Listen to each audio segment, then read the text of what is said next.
You know, please stand for the Pledge of Allegiance.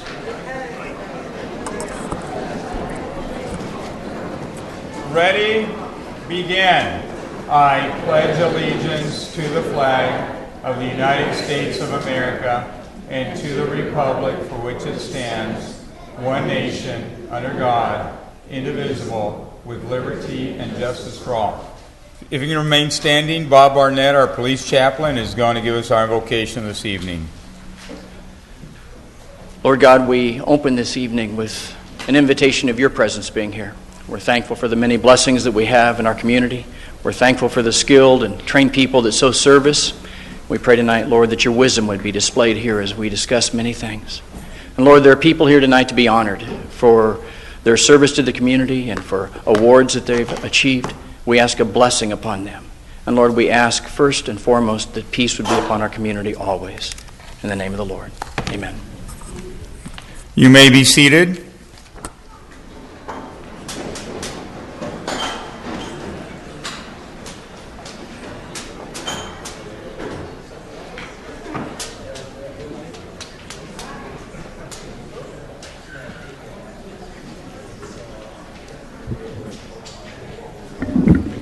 It is now my privilege to recognize Raymond Lorette. If you could please step forward at this time.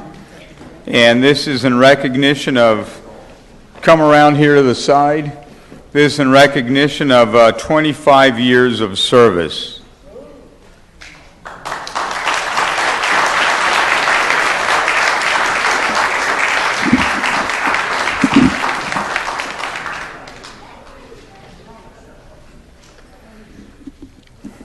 You saw folks applauded Ray right when I said 25 years because that's a long time, and you much deserve this recognition. When Ray joined the city of Santa Ana, it was back in 1991. He was a residential construction specialist. He possessed an impressive amount of job-related experience, including 10 years over at the County of Orange, so he likes it around here in Santa Ana. Ray was instrumental in revamping the process and procedures used by the city's housing department, and he received a Quality Service Award for the development of the automated spec writing system. Later in 2003, he was promoted to Senior Residential Construction Specialist. He's monitored the rehabilitation and new construction of several affordable housing projects, including but not limited to the Cornerstone Village, Wilshire Mini, the Station District, the Terraces in Santiago, Vista del Rio. Ray is always looking to improve our services and continues to be an asset to the administration of our housing programs. Ray's interest also goes in other areas, including calling a family tradition that goes back several generations, and that is that says you're interested in interpersonal relationships and working with family, that your great-aunt Mother Frances Lorette was instrumental in the formation of Sisters of St. Joseph and also the development of the hospital in Orange. Sister Elizabeth Lorette, another one of your great-aunts. Lorette is French, yes? Yes, French-Canadian. French-Canadian. Do you speak a little un peu de français? Tout petit peu? Tout petit peu, bon. He was the first administrator in the hospital. That's his great aunt. His uncle was a missionary, oblate it says. He served the people of Haiti for 36 years. I don't think I can live up to that. You can't live up to, but look, you've been serving the people of Santa Ana for 25. That's right. So that counts. Both Ray's parents were teachers, his father an instructor at Santa Ana College for 28 years.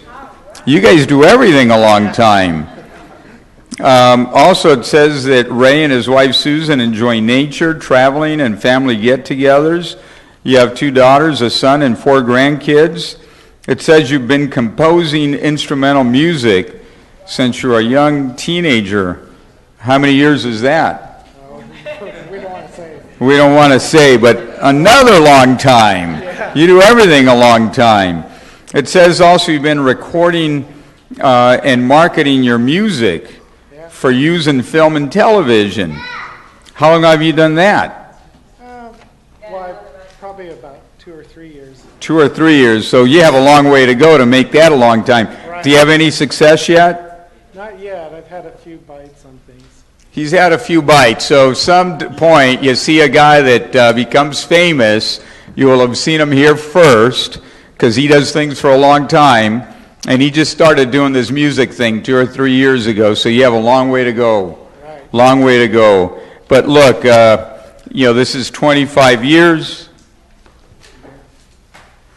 and this is a small token of appreciation. I think it's a watch. I think so. And I think we didn't take the price tag off. No. No, we did. That's the barcode thing. But look, it doesn't matter what it costs, and you're very special to us. On behalf of the City Council and the community, we applaud your efforts. Thank you very much, Ray. Thank you.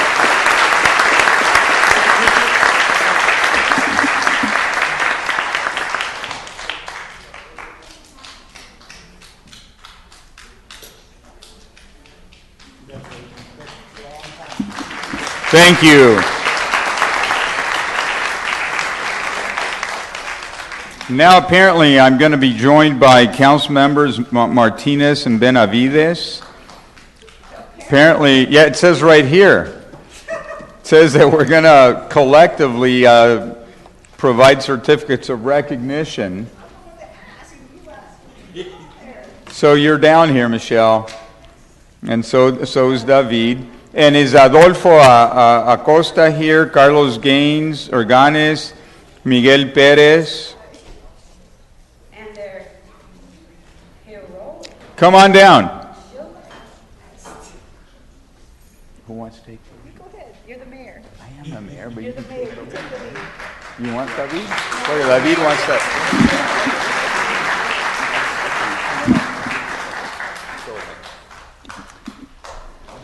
Come around this way. So we have here with us, I think, Adolfo Acosta, Carlos Gaines, and Miguel Perez. And this is over a situation that could have been it was a very scary situation, could have been a very sad end to a story that turned out to be a very positive one, thanks to these heroic gentlemen here.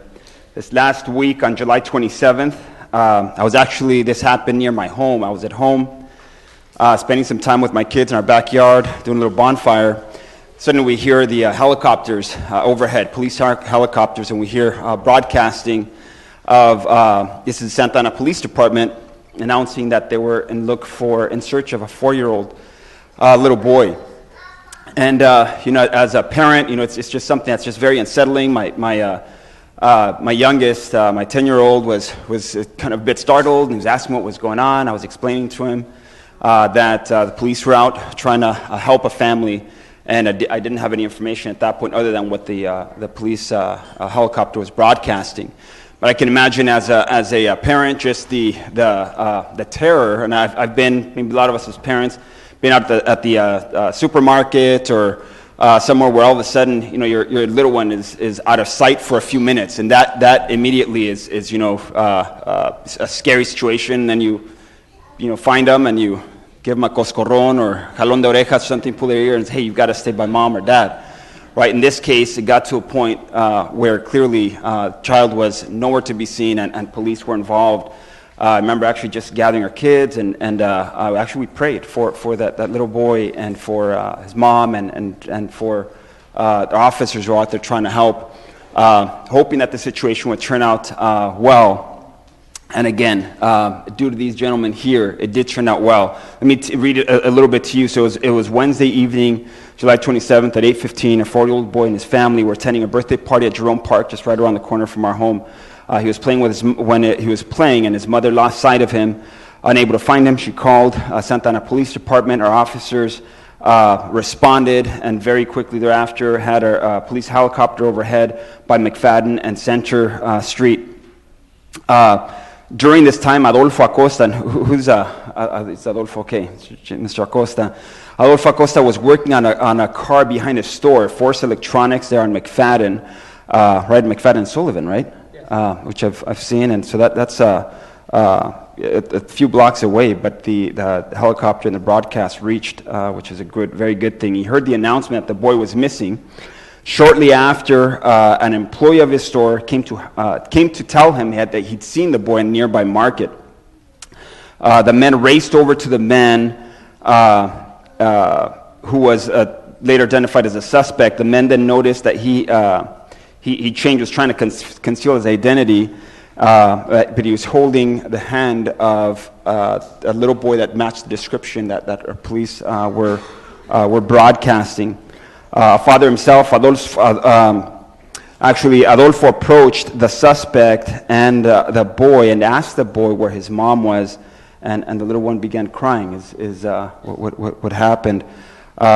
Then Mr. Adolfo then snatched the little boy. Father himself, his employees, and a nearby security guard then chased down the suspect who had given chase and apprehended him until police arrived. And Mr. Adolfo stayed with the boy who had been thankfully unharmed and returned him to his mother. And from what information that the detectives were able to gather, they've assessed that the suspect was obviously had kidnapped the boy and was likely to assault the boy. So Adolfo said that the helicopter announcement was like a divine message from God that struck me to go and get this little boy. The suspect has been booked on suspicion of kidnapping. So let's give a round of applause to these gentlemen.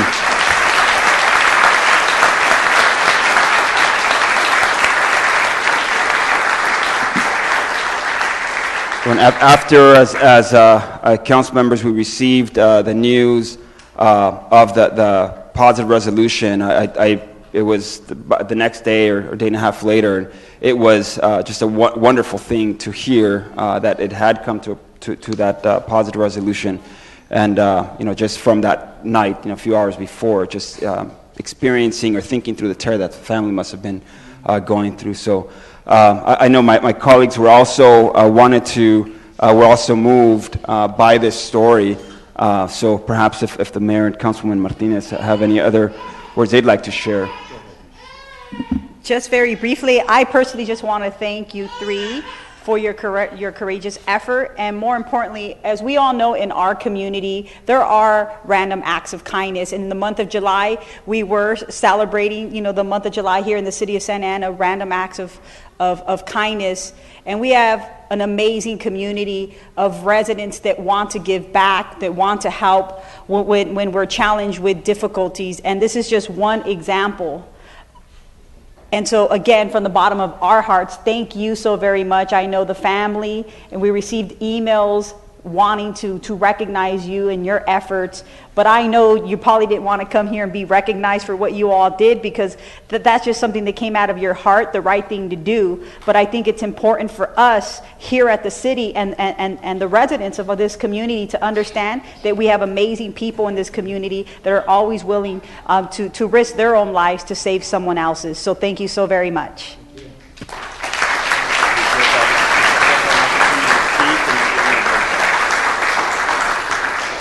Let me have Adolfo say a few words, please. Hello, my name is Adolfo Acosta. I just want to thank you all for their support, and I know you guys are involved here to this is a great thing that happened. And also I want to thank to the Santa Ana PD, because thanks to the great job they're doing, they saved my life before, and this time I just hear that they're looking for the little boy, and I asked my employees, hey, and we went up and looked for the boy, and we find it. So thanks to the Santa Ana PD, they're doing a great job, and the community support, and we need to stick together. It's hard times out there, and everybody's in a lot of trouble, and we need to, it's just, a miracle happened. I was in the back of my shop, but I was ready to go home. I hear the helicopter, and I asked my employees, it's a guy asking for $1. I said, okay, let's go see. And I asked the gentleman, hey, this is your son? He says, no. I said, well, let me have it. I just took it away from there, and I told him to arrest it, and luckily it was the boy. It's like going to a lotto ticket and buy a lotto ticket. It feels that lucky. Thank you very much, and I want to thank the parents of the boy. They came to my shop, and she came to talk to me, and my tears started coming when the little boy said, barely speak. He says, Mr. Acosta, thank you for saving my life. I just didn't know what to say. I go to sleep and I still think of everything I think about him, that little boy. I wonder what would have happened if we didn't find him. But thank you for the support, and thank this NLPD, and everybody's doing a great job. Thank you very much.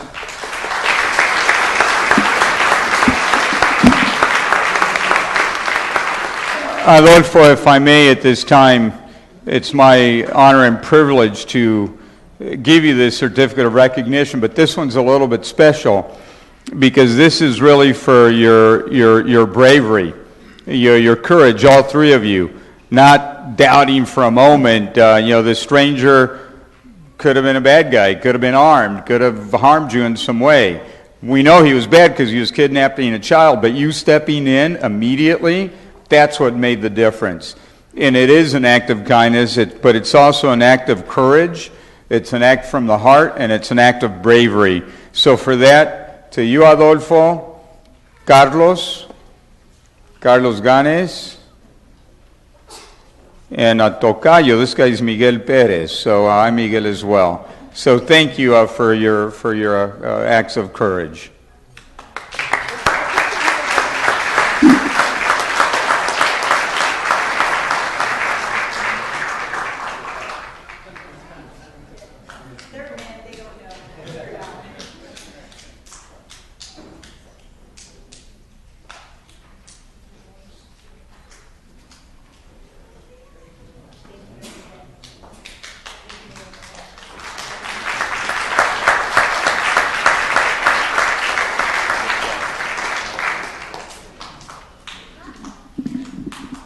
Councilor Tinajero, I believe.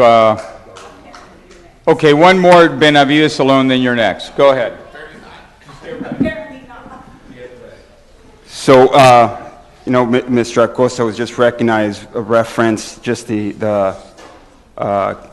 excellent work that our police officers are doing here in the city of Santa Ana. And I want to ask two of our officers to come forward this evening, Corporal Oscar Lizardi and Officer John Rodriguez. It's an evening of recognizing life-impacting acts of kindness, as Councilwoman Martinez mentioned. Another situation where our officers stepped in to be able to help somebody in a very dire and a very difficult situation. So on March 6th, earlier this year, there was a gentleman who was visiting the observatory here in Santa Ana, concert venue. This gentleman, Jesse Anderson, came to visit our town, came to take part in a concert, and was attending the concert with his girlfriend. Just before midnight that evening, his heart suddenly stopped there at the concert, and he collapsed. He was experiencing severe dehydration that had created an imbalance in electrolytes, denying his heart what it needed to pump blood. His girlfriend and a couple of other concert goers were able to bring him outside. A crowd grew around him, and first responders worked to revive Jesse. And the officers, or Corporal, if you could please come forward, and Chief as well. You can join your Corporal up here, because it's definitely representative of the work of our police department. First responders began to apply CPR on him and were pleading with him to fight on. The observatory's medic pumped air into Jesse's chest with a bag valve mask, security guard pounding on his chest. Our officers who were standing there and providing security basically on behalf of for the city, were working basically in that area, that event, arrived as well, working with the crowd that had gathered, and our police officers stepped in to be able to assist with providing CPR. After some time, this was one of the things that was interesting and caught my attention as I was reading this. This actually came out as an article in the Orange County Register, that the crowd, as they were seeing that the gentleman just wasn't coming back, they were basically just had resigned themselves to the fact that they actually just had seen somebody pass away, and they were basically seeming to say, well, just it's time to stop. But there was somebody who just wasn't going to give up on this young man who was there before him. That was Corporal Lizardi standing here to my right. So he continued to fight on and fight on for the life of this young man. And the young man is not here with us, but I know not too long ago you had an opportunity to see him once again, now full of life, and he was very grateful. So thank you for just what you do, putting your life on the line in a number of different ways, but for working so hard just to serve our community, and in this case for literally saving a life. So let's give a round of applause to Corporal Lizardi for his work.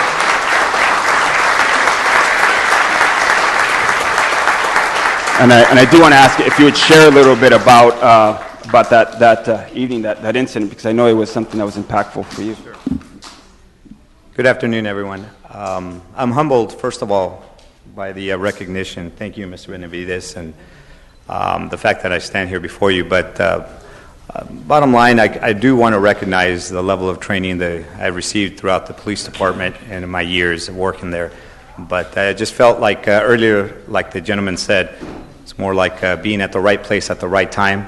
And what I did notice was during the time I was providing chest compressions on the man, I have a 14-year-old son. I thought about the fact that there's parents out there that, would obviously don't know the condition of their child at that particular time. Therefore, I was not going to give up, and he would have had to have dragged me out of there to stop. And ultimately, after almost 10 minutes of doing so, I later found out that he spent 10 days in the hospital, 3 days of which he was in a coma. But I met him for the first time last week or a couple days ago, and it was truly an emotional time, and just happy to have been there and happy to have been at the right place at the right time. Recognize the fact that I want to thank, again, the position and the training that I've received. Thank you, sir. Thank you, Corporal Lizardi. A couple of weeks ago, I happened to be out for a movie with my family, and the corporal was out for a movie with his family as well. And so when I read the article and that line about you having your 14-year-old son in mind, I remember I having seen you out with your son and your family that evening. So our officers are very much real people, family people, and they bring that dedication and that care for their own families to serve and care for our own families here in the city of Santa Ana. So Corporal Lizardi, in recognition of your heroic act of kindness and actually of saving a life, on behalf of all of us here, the city that you have dedicated yourself to serve for so many years, we want to provide you this certificate of recognition, and thank you so much for serving our community well. Thank you, sir.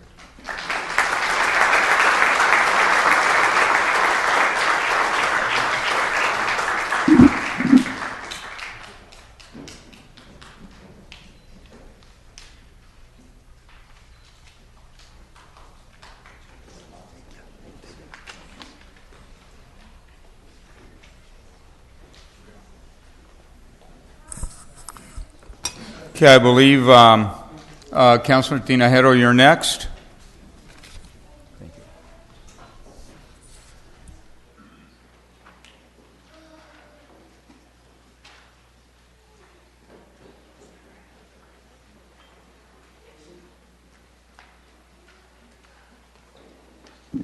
All right, can we have the World Series champions come on up? The 4U Pony All-Stars.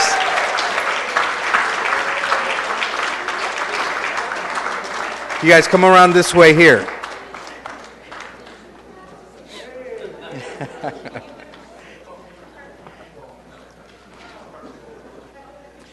As they're coming up, I want to congratulate coaches Armando Chavez, Frank Gonzalez, Brian Luvano, Charles Luvano, and Saul Onofre.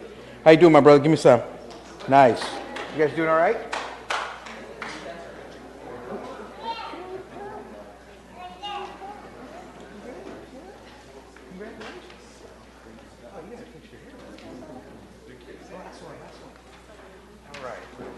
Let me let you know a little bit about these little champions right here. Did it feel good to win? Yeah. It felt good? Did you guys work hard? Yeah. Ate your vitamins? Yes. All right. Drank your milk? Yes. We're good. We're good. What's your favorite sport? Baseball. All right, that's what I like to hear. Let's give him a round of applause.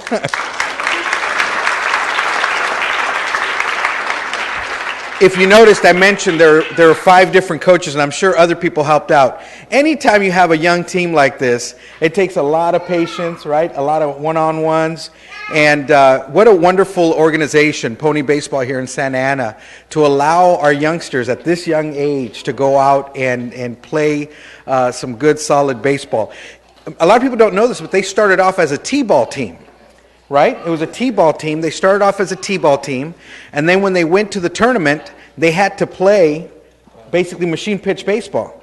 So they had to learn how to hit the ball when it was moving, right? Was it a little different? Yes, a little bit different. But they rose to the challenge, just like all our Santa Ana kids do when given the opportunity, and they showed the rest of Pony Baseball who the real champions were. The tournament was held in West Covina.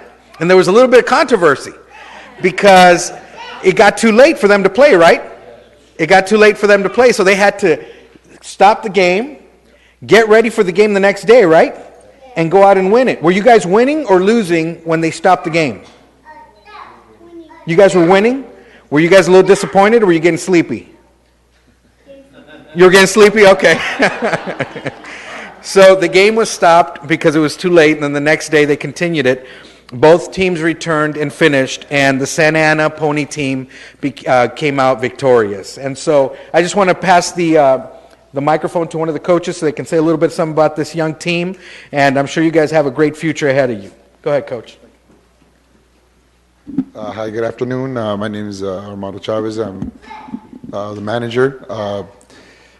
First, just want to say this at this level, it's a lot of fun because you get these kids for the first time. You got to teach them the fundamentals. It does take a lot of patience, but I got to tell you, a lot of these kids, I was really impressed from 1 through 12. The coaches and I put the practices together, and we had a lot of fun. I wish we would still keep playing, but eventually the season ends. But aside from that, a special thanks to the parents, because we thank the kids and the coaches a lot, but the parents were a real cohesive bunch, and there wasn't a lot of drama with the parents, and it was really a lot of fun with that. But yeah, I'm honored to be up here, represent Santa Ana to the fullest. All the coaches are raised in Santa Ana, myself as well, and now these kids are, and thank you very much, Council, City Manager Dave, and Mayor Miguel Pulido. Thank you. Councilman Tinajero, and just to let you all know, and the residents out there, that Armando Chavez actually works for the city of Santa Ana, code enforcement. So thank you, Armando, for what you do for our city, not only coaching, but being an employee. So I just want to tell you guys how proud I am that you guys went out there and won that championship, because I know that you had to focus and you had to work hard. Your parents, did you hear them yelling and screaming for you? Did you hear them cheering you on? Right? Did they get excited? Did they buy you like something good to eat on the way home, like a little ice cream or something? Yeah, see, that's what happens when you win. So for all the parents out there, for the coaches, I think what the coaches said is absolutely true. I've been involved in baseball as well. I've been involved in football. But I always tell people, our trophies, our medals, one day they're going to wind up in a box, and sometimes we might not even know what happened to them. But really what we remember is the experiences. Everything your friendships with everyone, the experiences. So parents, thank you for making it a great experience for the children, for the coaches. And why don't we go back and decide to do it again next year? Do you guys want to win another championship? Let's do it. So we have some certificates here that we're going to give to our coach, so you can hand them out to everyone. But I just want to thank you guys. I'm very proud of you. Keep working hard. Let's do it in a little bit. Let's do it again next year. All right? Are we good? All right, guys. All right, thank you. Oh, take a picture. Let's line up, guys.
Congratulations to all the champions, and boy, that's one of the youngest baseball teams I think I've ever seen. And yeah, they're beautiful. I'm sure the parents are going to bite them on the way home here. But so with that, let me take a few. We have some public comment, and then I'll come back for Councilor Martinez. I think she has 12 items that she's pulled. 2, 4, 6, 8, 10. That's about the right average, 12 to 1. I know you are. You're pulling 1, she's pulling 12. So it's about the right ratio. But before that, we have a couple speakers. Smitty, are you here? Item 20B you want to talk about?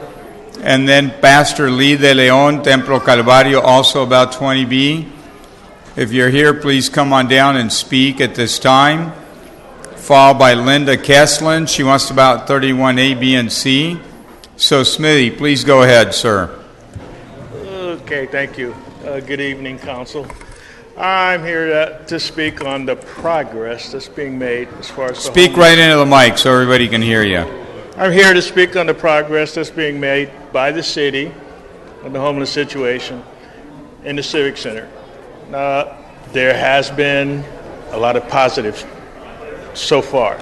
I know of at least 5 personally from the Civic Center who have homes now, which is a good, but very good. But at the same time, we can't stop. There have been a lot of bridges burned over the years here in the Civic Center, in the business community, homeowners, because of the situation here at the Civic Center. So there's progress being made. There's a lot of bridges that need to be rebuilt, some new ones built. So we can't stop right now. Have a long way to go. It's going to take a lot of time. Unfortunately, we have a lot of impatient people. We're just going to have to deal with it. So I want to say thank you for your progress you made, but don't stop. Thank you. Thank you. Pastor De Leon, please. Yes, Pastor De Leon, Templo Calvario, and the Kingdom Group. And I want you to know that this is a happy moment. You know, we all need happy moments. And I remember meeting with our city manager over a year ago and talking about this, introducing him and others to CityNet and the work that they've done in other cities. And as a pastor in this city that leads many of the churches in the city, you know, with the welfare of the city, the constant challenges that certain members in our community face are of great importance to us. And so I want to thank you for considering this initiative. My hope is that tonight you would approve this. I want you to know, as the individual that leads a Kingdom Group, we will continue to work with the faith community, bring others along. This is a collaborative effort. We can't do this alone. And thank you, Mayor Polito. Thank you, members of the council, for supporting this. And I do believe that we are going to see a dramatic change take place in our city.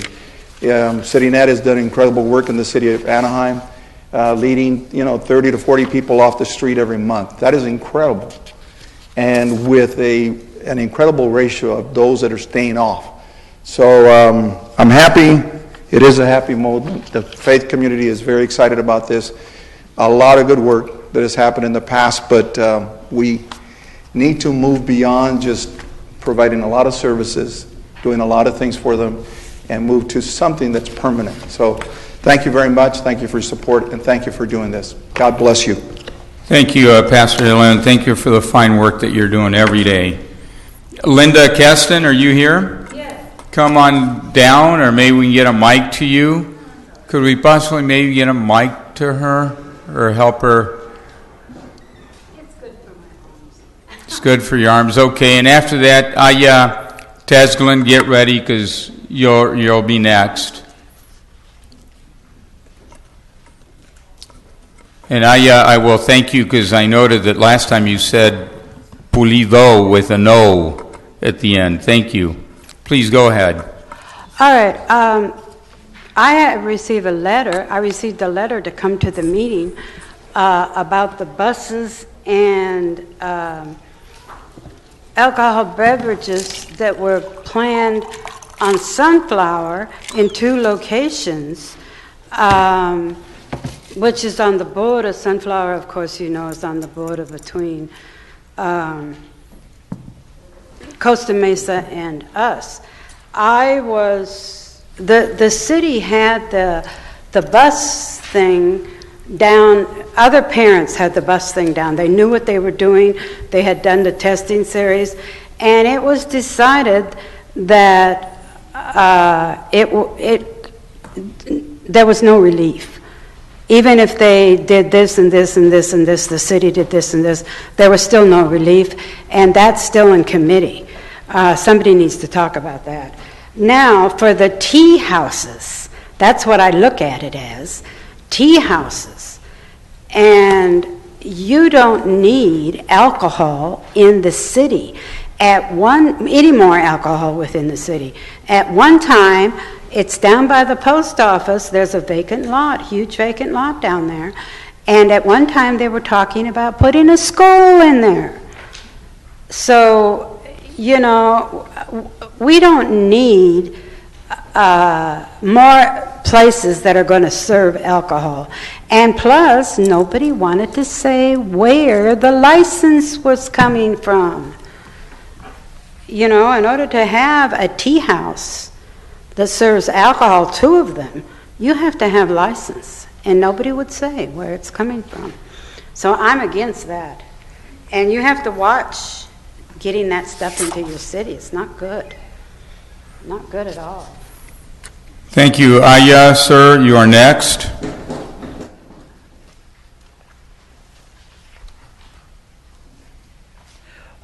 Good evening, Mayor Pulido and Santa Ana City Council members. My name is Ilya Tseglin. I am the voice of my innocent son Nate and families in difficult situation. Regarding item 25D, I want to admit that many honest, compassionate police officers deserve good commendation. Santa Ana have an excellent chief of police, watch commanders, dispatchers, and fine field officer. However, I want to talk about my son Nate's situation when he is innocent, was kidnapped by false report orchestrated by CEO of Orange County Regional Center for profiteering. Indeed, CEO of Orange County Regional Center is a mafia boss that can rule the county probate court when judges type as Lee, Moberly, puppets in his disposition, as well as public defender type as John Feldon. But I am upset that Santa Ana Police Department, with law enforcement police officer, cannot provide me with a single report to prove that he is every day have a seizures and EPS. It's difficult to him breathe. He is poisoning with toxic drugs not related to his condition. They keep him like a slave for profiteering. I many times called police officer. He was shocked to the point that he lost consciousness, passed out. Everything is very simple to prove, but somehow I cannot get a decent report. As a report what I receive with decent police officer, they disappear. I come to the court and they just playing with me game. They say, how you can prove? Of course I cannot prove because nobody is not allowed to visit my son. Nobody in the community. He is not allowed to go to any place. They say they want to prove. I want honest police officer to give me the proof. I believe they can do it. When they can stop all of them to play game with me killing an innocent person. I believe they have children and families, they can do it. Thank you. Thank you. Now I'm going to turn our attention to the consent calendar, but prior to that, Madam Interim City Attorney, is there anything to report out of closed session? Yes, thank you, Mayor. There is one item. Just a moment.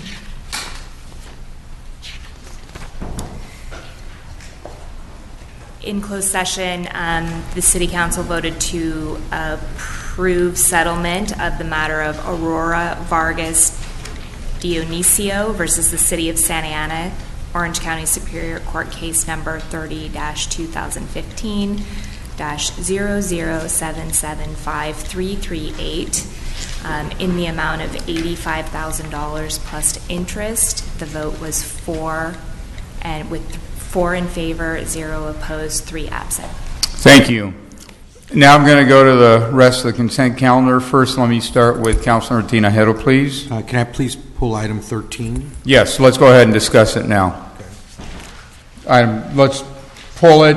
Then Michelle's going to pull most of the calendar. Then we're going to vote on 2 items. Then we're going to go back to so please go ahead. 13B. Let's pull it. Let's talk about her. Thank you, Mr. Mayor. Actually, I believe it's 13B, and I'd like to go ahead and pull that, and that is recommending to appoint Beatriz Mendoza to the Planning Commission. So I'd like Do you want to pull it and discuss it now, or you want me I'd like to come go back? ahead and make a vote now. All right, let's go ahead. So you make a Second. motion? Okay, those in favor, please say aye. Aye. Aye. Those opposed, motion carries unanimously. Let's see if Michelle can keep up with you. Can we swear her in now? Yeah, you want to do so? Let's go ahead. Yes, if I can have Beatriz Mendoza come to the front, please.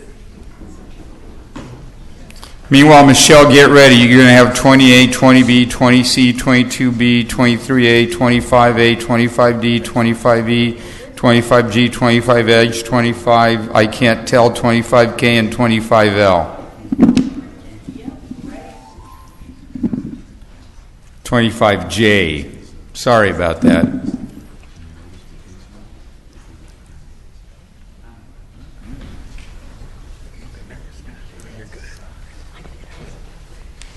I, Beatrice, do solemnly swear I, Beatriz, do solemnly swear that I will support and defend the Constitution of the United States and the Constitution of the State of California that I will support and defend the Constitution of the United States and the Constitution of California against all enemies, foreign and domestic, against all enemies, foreign and domestic, that I will bear true faith and allegiance to the Constitution of the United States that I will bear true faith and allegiance to the Constitution of the United States and the Constitution of the State of California, that I take this obligation freely. And the Constitution of the State of California, that I take this obligation freely. Without any mental reservation or purpose of evasion. Without any mental reservation or purpose of evasion. That I will well and faithfully discharge. That I will well and faithfully discharge. The duties upon which I am about to enter. The duties upon which I am about to enter. Congratulations. Thank you.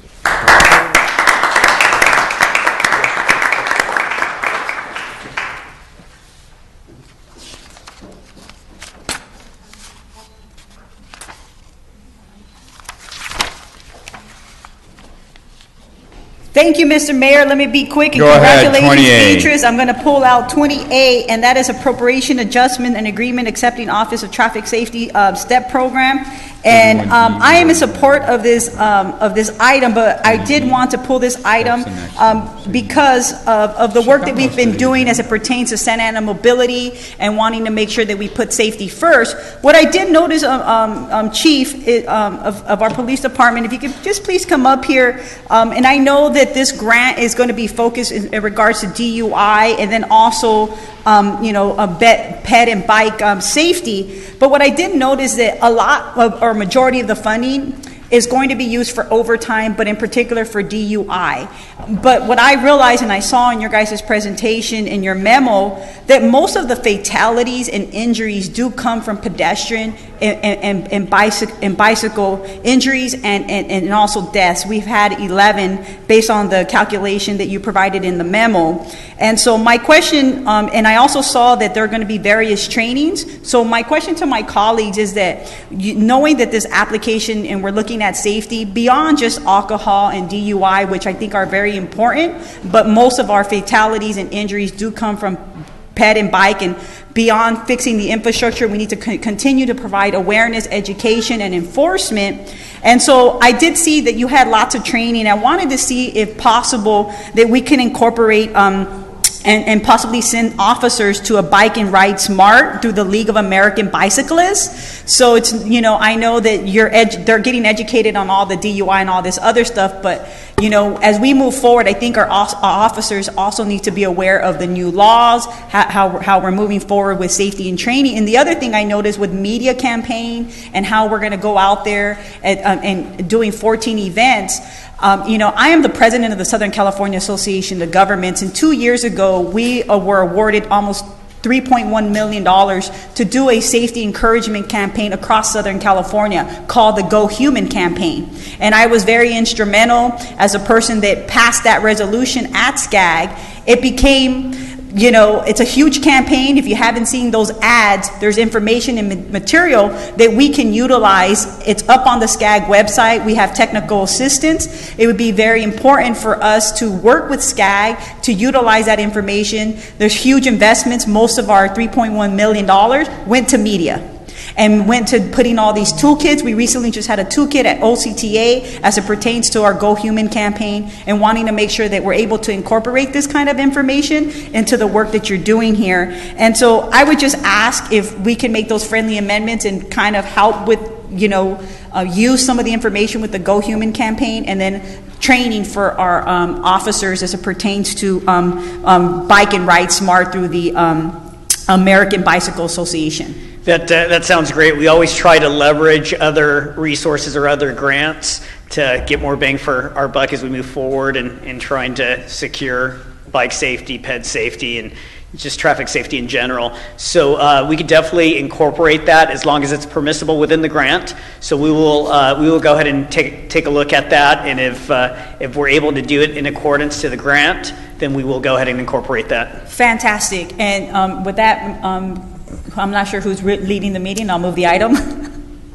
Our mayor has left. Do we have a second? I'll second. Council members, we need 5 members. This is an appropriations. I know this is 5 votes. So in fact, what we'll need to do is the next so let me go items. with 20A, 20B, and 20C. We need 5 votes. So let me go off to 22B. Thank you, and we'll go back to those other items, and that is the traffic line painting and traffic sign maintenance. Our Public Works Director, I just had a quick question, and I want to move this item, but wanting to make sure as we move forward with this and we start to stripe and do traffic signs, again, that we keep in mind, our efforts as it pertains to Santa Ana mobility, and when we have the opportunity to stripe bike lanes and put, safety signs for cyclists and pedestrians, if we can please make sure that the contractor is aware of our plans to move forward with those initiatives. Sure. Thank you. I'll move the item. Okay, we have a motion. Do we have a second? Yep. He seconded. Mr. All right. Mayor, we have to go back to 20A and move the item. He just told me, Councilman Bennett just told me. So we just vote on 22B. Everybody was affirmative. Yes. Now let's go to the other 3. So come back to 28. 28, if we could please. There was a motion and a second on 28. I did have a question or comment on that. We do have a Let's let him comment. Go ahead. So the question Chief, on 20A, the grant to address DUI deterrent, I know some of the items or some of the activity that will be done is I think we have a number of DUI checkpoints along with several other education components. There have been some concerns that have been expressed with regard to the DUI checkpoints. Oftentimes it seems like there's, and we've had some conversations before about them being more of a driver's license checks and ending up having an impact on individuals in our community that may not yet have driver's licenses because of status and all. I know that some time back the state changed laws to be able to allow for individuals to be able to obtain driver's licenses that were previously not eligible. All that to say is that I think there still continues to be some of that sentiment of concern as to whether the focus here is on the driver's licenses or on DUI. Ultimately, as we're trying to continue to work on improving relations, the community, the police department, that trust, to the degree that we can focus on some of these other, that potentially even more effective deterrents of driving under the influence, such as the education, the patrols. I think it just would be something that I would ask for you and the commander, traffic commander, to consider having us spend more of that time on and funds on some of those other efforts versus focusing as much on the DUI checkpoints that, again, sometimes end up having a counter effect when it comes to some of that police-community relations. We'll definitely take a look at that, and I think with the suggestions made by Councilwoman Martinez, that may change what the landscape looks like in regards to this grant, but we can definitely incorporate what you suggested earlier, and then we'll definitely consider your thoughts and opinions there. Appreciate it. Thank you. So we have a motion on that one? And a second. Okay, those in favor, please say aye. Aye. Aye, those opposed? Thank you, Motion Mr. Mayor. carries. Going on to 20B, and I'll be really quickly, definitely very supportive and glad that we are moving in this direction in regards to the Homeless and Civic Center, and just wanting to thank them for coming, and just thanking the City Council for the efforts and the progress. Certainly, it's not perfect, but we are taking the steps necessary, and as we all know, that this is really not the role of the City of Santa Ana. Most of this responsibility is the county's, but we're not making excuses. We're willing to roll up our sleeves and collaborate with the county and with other partners to assuring that we address this issue head on, because what happens here in Santa Ana, the county seat, definitely affects the rest of the county, and it's imperative that we do whatever we can to help address this, and by collaborating with different groups. I did have a question, though, because people have brought this up to me. What was the process as it pertains? And I believe bringing on CityNet is going to be fantastic for us and their progress and the work that they've done in other communities. But what was brought up to me was, did we go through an RFP process? How did we select these two groups? And how did we actually get here? Would be really great. As I read the memo, I didn't see that we didn't go through an RFP process. We didn't. Thank you, Councilwoman, Mayor, members of the City Council. We did get some funding available, and this was an unsolicited proposal that was consistent. What we were trying to do was not an RFP process. We did vet the organization. They have a very successful track record, as was mentioned earlier. And based on that, and then we also received 50%, as you mentioned, in collaboration with the county. So there wasn't an RFP process per se, but we did believe that in order to expedite this and move fast, that we recommended this organization. But you're right, there was no RFP process. Great, and I just thank you. And as we move forward, as you know, I'm a stickler for a process. I think a process is very important, that we're transparent and open with the community, even though that these two organizations are probably premier and the work that they do. It's always important for us to making sure that we know how to document that information and provide it to the public. I'm a big believer in being as open as possible to the community. I'm not saying that the community is disputing who these organizations are, but again, we need to do our, our due diligence in assuring that we provide this information to the public. So in the future, Mr. City Manager, if we can just, make sure that we share this information with the public, even though I'm saying it here, not everyone is actually watching from home or on the internet, of how we actually got to this process. And with that, I'll move the item forward. Second with comment. Go ahead, comment. It was, I think, about 2 years ago, at least a year and a half ago, last budget, that we actually set some funds aside to try to address. And it was 2 years ago that we had a special council meeting to discuss the challenges that we have been facing, that have been increasing in our civic center area. Just yesterday, we had a tragic incident out there in the civic center as more people have congregated, and there have been more a rise of relatively unsafe type situations where our police officers have had to get involved. One of the presenters actually back then, 2 years back, was sitting at who we are considering tonight. And I think one of the results of that presentation and doing some of that investigation, I know the city manager has kept me apprised on some of that research, some of the ongoing conversations, has led us to a point where we're now finally being able to take action and begin to hopefully very soon see some results in reducing some of the challenges that we've been seeing out there. I do want to commend you, City Manager, on ensuring that the county was a partner in this. I know that was an idea that you worked on, to ensure that CEO Frank Kim across the street was a partner engaged in this. And I believe we were ready some time back to move forward. The county, I think, wasn't quite there yet, but I'm looking forward to having, again, this effort move forward. Also, the fact that it's very much that there's a metrics, that there are measurables and deliverables that are also included in the project here at City Night we'll be leading. So this is all very positive for us. And again, I just want to commend you and thank you for making this happen. I just want to add, and a lot of people are familiar with this project, Warner Industrial, unsolicited. The difference was they were going to pay half. And so we want to be open to those kinds of partnerships and synergy. I take to heart what the councilman recommended. I'm a big advocate for requests for proposals, but when they asked for the funding, 100% from the city, I said no. What made the difference in this case is they went on, worked really hard, dug a little deeper, got another agency to fund half of it, and to me that made a difference, and that's why we're recommending that this evening.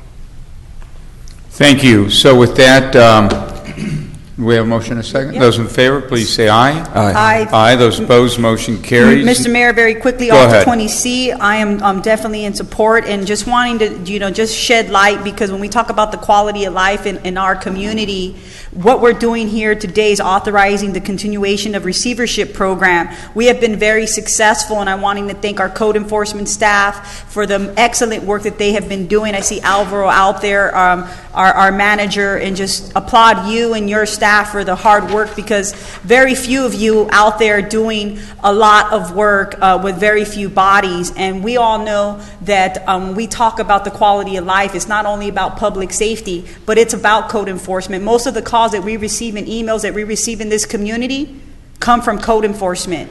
And we only have 12 of them. And so I want to make sure that we're able to give them the tools and resources that they need to continue to make sure that we upkeep the quality of life for our residents. And using this receivership program is probably one of the best things that this city council has ever done. And we need to continue to keep it in the forefront and provide whatever funding is necessary to pay for this kinds of programs, because we're really helping remove dilapidated properties from this community so that these neighborhoods have a better quality of life, Mr. Mayor. And with that, I'll move the item. Is there a second? Second. Those in favor, please say aye. Aye. Aye. Those opposed, motion carries. I think 22B is it? Mr. Mayor, we already approved that item. We're off to 23A, or where are we? We're now in 23A, Mr. Mayor. Go ahead.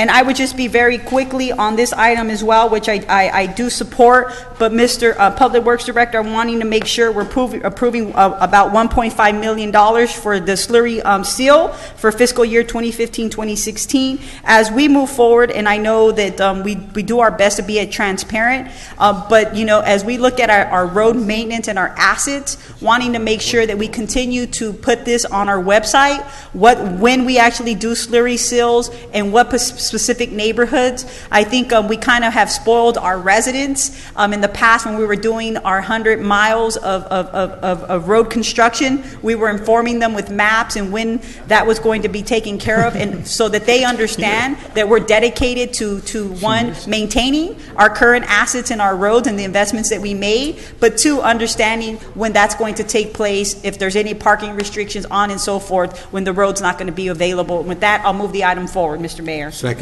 Those in favor, please say aye. Aye. Aye. Those opposed, motion carries. Mr. Mayor, 25A, which is a senior mobility program, and want to thank you, sitting on the OCTA board, for your efforts in making sure that we continue to have our senior mobility program for our seniors. And, I definitely support this. I did have a question, though, as we continue to use buses with OCTA. There are other communities and other cities and states across this nation that are continuing to use Uber and Lyft. There's voucher systems. Uber is able to work with municipalities. It depends, how many, participants we have, seniors, and how we're using this system. Having a bus pick up one or two seniors may not be the best approach. When we're taking them to an event and there's 20 to 25, makes sense to have a bus. But as we move forward, and I've talked to OCTA and to the CEO, Daryl Johnson, about vouchers and Uber, and he was receptive to the idea. I think we need to kind of be a pilot city because we're leaders, and how can we move in that direction? So I would ask you, Mr. Mayor, and our city manager to move us forward. And then lastly, Mr. Mayor, we also provide, and we used to have an agreement with the Vietnamese community of Orange County, and I think now we're tying those amendments and agreements where they'll be working directly with OCTA and not with the city of Santa Ana. So I want to make it very clear that the Vietnamese community of Orange County will still be receiving its services. They will just have the amendment and agreement with OCTA. And with that, Mr. Mayor, I'll move the item. Second. Let me comment before we vote and tell you that we've embarked on a pilot program with vouchers for the senior mobility program as it relates to a subset that we have over OCTA. So pretty soon I think that's going to grow, and then we can bring it here into the city. It does make a lot of sense to better deploy our resources by trying to be more strategic at times. So we've started that. It's not only with Uber, but it's also with Lyft. It's right now on the early stages, but believe me, it's going to grow. So Thank you for your comments. So with that, those in favor, please say aye. Aye. Aye. Those opposed? Mr. Mayor. Motion carries. Go ahead. Great. Next. 25D, and I will be quick. I'm trying to be as quick Councilor as I can. Reyna just wants to add 3 items, so as soon as you're done, let me know. Okay, fantastic. So 25D is an amendment to augment security guard services at the main library and New Hope, and add new services at the Santa Ana Police Department. Mr. City Manager, I would just ask, as we're making this increase in the tune of $221,000, I certainly agree that safety is very important and imperative, specifically here in our Santa Ana Library. As you all know, the experiences that we've had now that the county has really shifted a lot of folks on our end, and many of them are using the library, but there have been concerns, and I know that we're trying to address them with the providers, with the Sheriff's Department and the county, but there are issues as it pertains to sharp needles out in our needles being used out in the Civic Center. And I've been told that some, and I'm not sure, and I see our Parks and Rec Director, Community Service Director, Gerardo Moet, that have our staff, because this was brought up to my attention, found any needles in our library? If you could answer that. And then two, I know that someone was walking in the Civic Center. I don't know if it was a county employee or a court employee or a city employee, but twice have been stuck, and also some of our landscape. And so I ask these questions as we move forward with safety and security guards. This is a sensitive subject, and I know that we don't have any sharp needle exchange programs within the Civic Center. We have UCI that is not too far from here, and I think these are kinds of conversations that we need to start to have. But specifically, my concern is here in the Santa Ana Library, we have many of our families and our kids using that library, wanting to make sure that they are safe to the fullest. The answer to your question is yes, staff have found. They have found Yes, needles, and yes. so this is very This is very concerning to me. It should be concerning to you, Mr. City Manager, and the City Council, and just wanting to make sure what next steps are we going to use, and what training will these security guards have to in our library as we move up and bringing more of them on board, but understanding that this situation is much sensitive than being here, than being at the library, and making sure that they have the appropriate training to address and handle some of these kinds of needles that they're finding in the library, and who do they contact, and how do we form some kind of partnership with UCI or someone else to figure out where we can put a needle exchange program, because this is serious and we should not have those kinds of needles exposed to our children and our families. I can maybe comment briefly. Thank you, Councilwoman. We do have a needle exchange program, and it is at the Civic Center. It was mandated by the state of California. Tomorrow, I believe, there's a meeting with the county civic authority to discuss this issue. It is on the agenda. And we're going to do a comprehensive review, and all the things you talked about are very important. One of the things I've heard, we need to verify it, it's not a one-to-one exchange. We know that it's important to have clean, safe needles, and it prevents a lot of things, but we're trying to verify. But our understanding is that they exchange one needle and get a multiple of needles back. And I don't want to share rumors, but I've heard it's a significant multiple. And that was not the intent. That was not our understanding. So we'll be discussing it tomorrow. We'll follow up with the state. But your points are right on target. We need to protect people from putting their hands in the trash, our employees. But we do have it on the agenda tomorrow. And just finally, just what measures we're going to take at the library to protect Mr. Mouette's employees, and also our security and our families within the library. We'll follow up on that. We have had some training with risk management on sharp disposals and how to handle them, but we have had some training. And is that including the security guards as well? Yeah, well, the security guard just started, the additional security guard. So yes to the one security guard that we had. The okay. 3 that we just added, we'll be making sure that they're in the loop on the procedure. And fantastic, Mr. City Manager. And after you meet tomorrow, if I can please get, if the mayor and council could get an update, or maybe I just need the update, but it looks like they all want the update. And with that, Mr. Mayor, I move the item. Second. You always make a second. Do you want to? I'll second it. Thank you. Those in favor, please say aye. Aye. Those opposed, motion carries. I'm glad Roman has a good sense of humor. Mr. 25E. Mayor, 25E, thank you so very much. And this is an agreement for taxi services at the Santa Ana Regional Transportation Center, which we call SARTIC.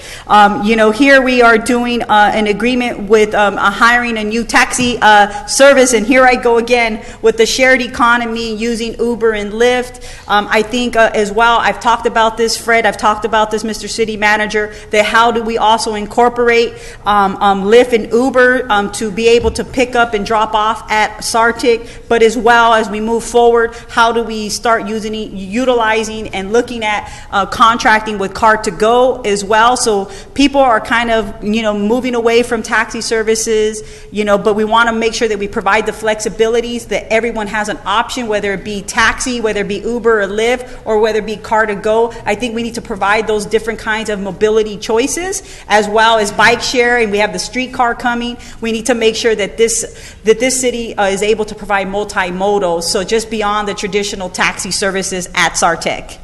Thank you, Council Member.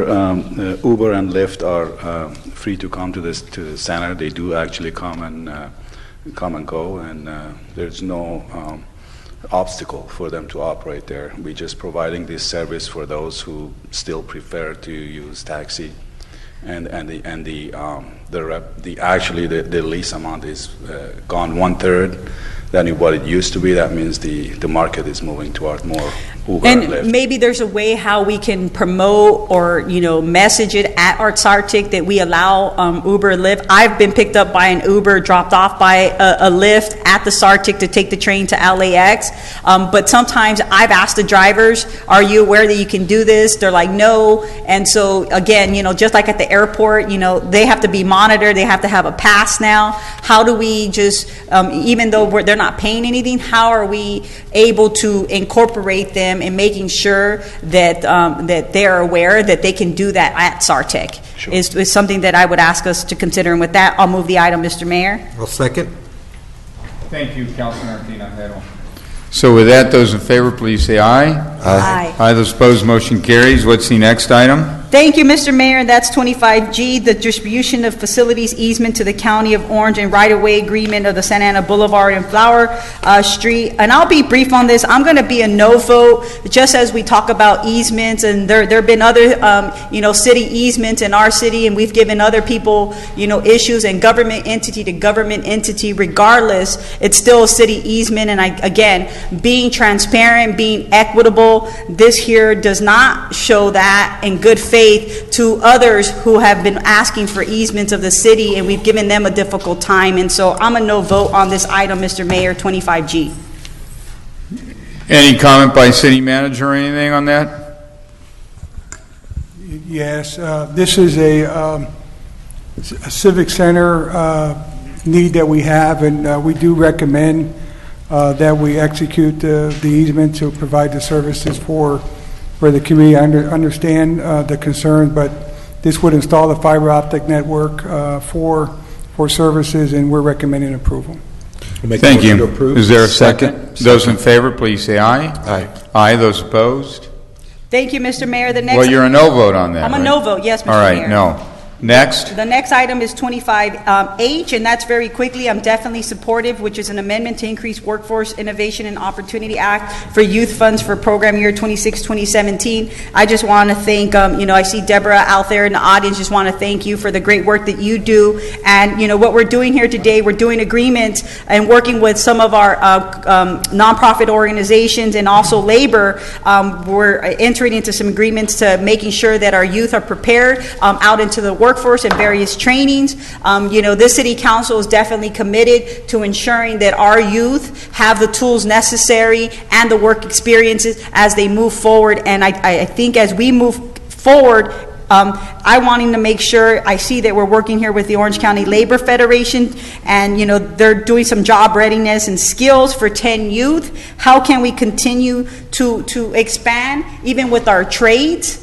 So this is just providing basic skills, but I think, as we look at our trades, those are good paying jobs, whether you're a plumber, electrician, those are good paying jobs. Sometimes they make more money than us up here or our professional careers. And so we want to make sure that our young people in this community have the opportunities to be trained within these workforces and the certification process through our trades. And with that, Mr. Mayor, I'll move the item forward. I'll second.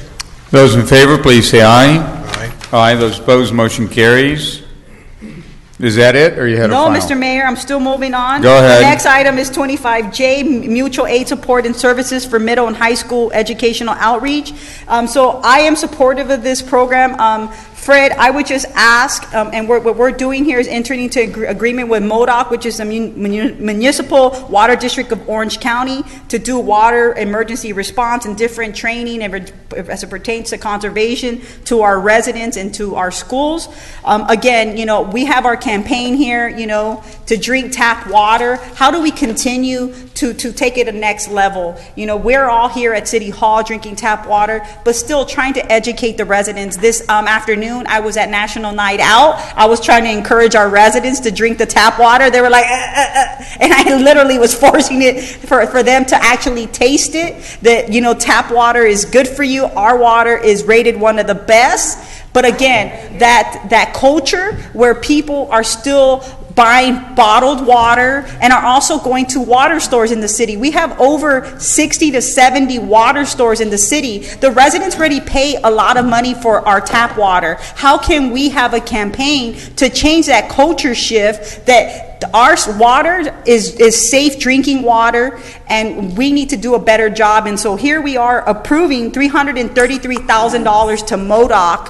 How can we continue to help them, encourage us, so that our residents are spending less? Because, paying for water, that they already pay for through the city, and then having to go buy water at the water store, to me, that's definitely could be a huge saving for our residents if they knew that our water is safe and reliable. So I would just encourage you, if we can create something to help move us in that direction. And with that, I'll move the item forward, Mr. Mayor. Is there a second? Second. You want a second? Okay, go ahead. Those in favor, please say aye. Aye. Aye. Those opposed, motion carries. I think 25K. Mr. Mayor, Mr. 25K and 25L, I'm a no. Thank you. Is there a motion on 25K and L? To get 4? All right, can we talk about 31D? Yes, Mr. Mayor, I will come to 31D. I'm all over the place here. No, you're almost done. Yes, 31D, here is a variance to allow for a reduction in parking at 24-hour fitness. Well, guess what, ladies and gentlemen? We have another fitness center and a 24-hour fitness coming to the city of Santa Ana. I can recall when I was elected 9 years ago, we barely had even one gym. We are now to 2 24-hour fitness, an LA Fitness, a Gold's Gym, a downtown fitness gym. We have made tremendous progress in bringing quality, fitness centers to the city of Santa Ana, and we have a lot to be proud of. I do support this variance change. I do believe that a reduction in parking is necessary as more people are walking and biking in that arena. It's by Modern Day High School. So a lot of people will be walking and biking. I would just ask the applicant or ask our staff to making sure that we have ample bike parking, as we will have a lot of people coming in their bicycles to 24-hour fitness, and I'm not sure what staff member could address this or if the applicant is even here. We will follow up as you directed. And if I can get an update, would be greatly appreciated. Yes. And with that being said, Mr. Mayor, I approve the item. I'll second with a motion. Those in favor? Second with comment. Go ahead. So this area or this shopping center, I'm very much looking forward to having 24-hour fitness come into this part of town. It's within Ward 4. It's a shopping center that's dated. It's definitely needs investment and improvement. I know that the applicant will be making significant amount of improvements on the building itself. It's an older building. I see that there are some new trees that will be coming in right now. It's again, back in the day, sea of parking lot, if you will. It's a lot of asphalt out there. I see that there are going to be some trees planted, and to the degree that we can soften up the aesthetics out there and ensure that. I remember when at Bristol, southeast Bristol, corner of southeast Bristol Warner, that is, there were some improvements out there, and it really made a significant difference when the tree walls were planted. Shrubbery, greenery was added to the perimeter of the parking and the retail center there, and it made a significant difference. I'm hoping that we hold that type of higher level of standard to the owner and this project to ensure that it is a full there is that significant impact that will benefit clearly the tenant and their own customers, and just the neighbors, neighboring tenants, and just the community there as well. So I'll be supporting this item as well with those comments that Councilwoman Martinez and myself. All right, those in favor, please say aye. Aye. Aye. Those opposed, motion carries.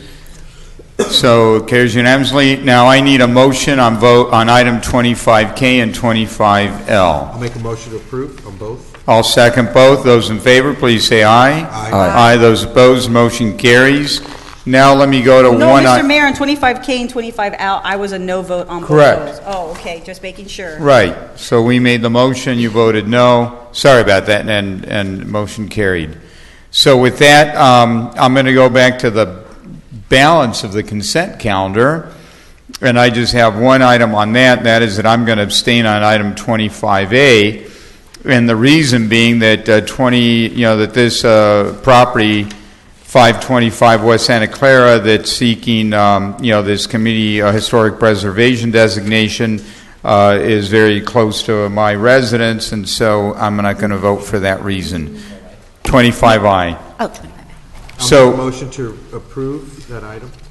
that item, but and the balance as well. How about the balance as well? Second. Those in favor, please say aye. Aye. Aye. Those opposed. So that's we're done now with the consent calendar.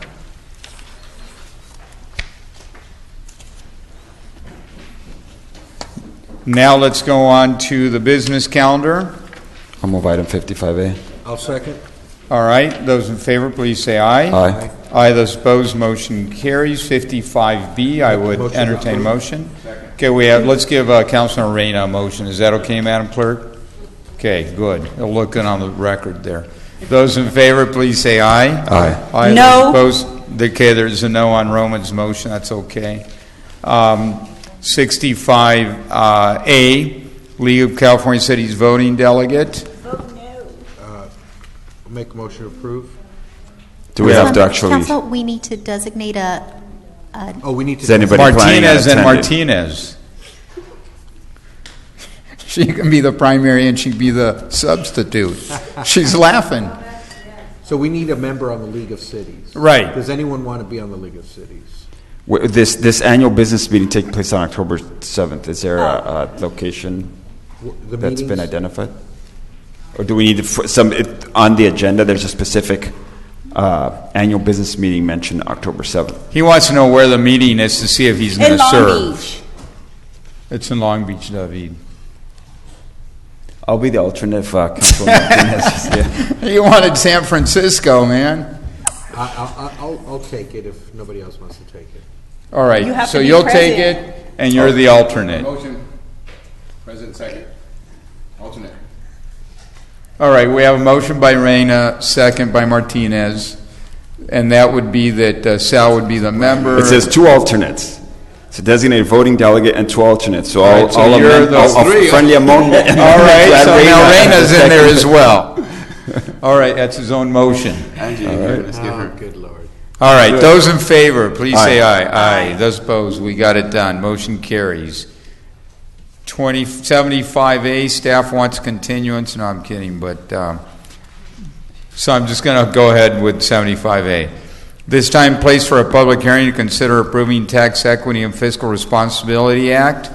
It's a TETRA hearing for the issuance of tax-exempt bonds for the Henninger Village Apartments and resolution approving the issuance of bonds. So with that, do we have any written communications, Madam City Clerk? No, I have not received. All right, I'm going to go ahead and open up the public hearing to the general public. I don't have any requests to speak, but is there anybody here? Seeing no one approaching the microphone, I will close the public hearing and bring it to council for consideration. I would entertain a motion. Motion to approve? I'll second the motion. You guys are starting to slow down here. So with that, those in favor, please say aye. Aye. Those opposed, motion carries. 75B. This is time and place for a public hearing to consider adopting a resolution reducing the water supply shortage declaration from Phase 2 to Phase 1. Mr. Mayor, move the Go item. ahead. Just briefly, would just comment as we're moving in the right. Before you move it, let me see if anybody wants to address us or anything.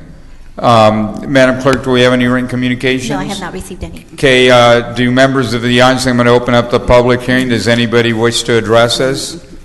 What is Phase 1 and Phase 2? Phase 1 and Phase 2, it's a different level of the water shortage supply declaration.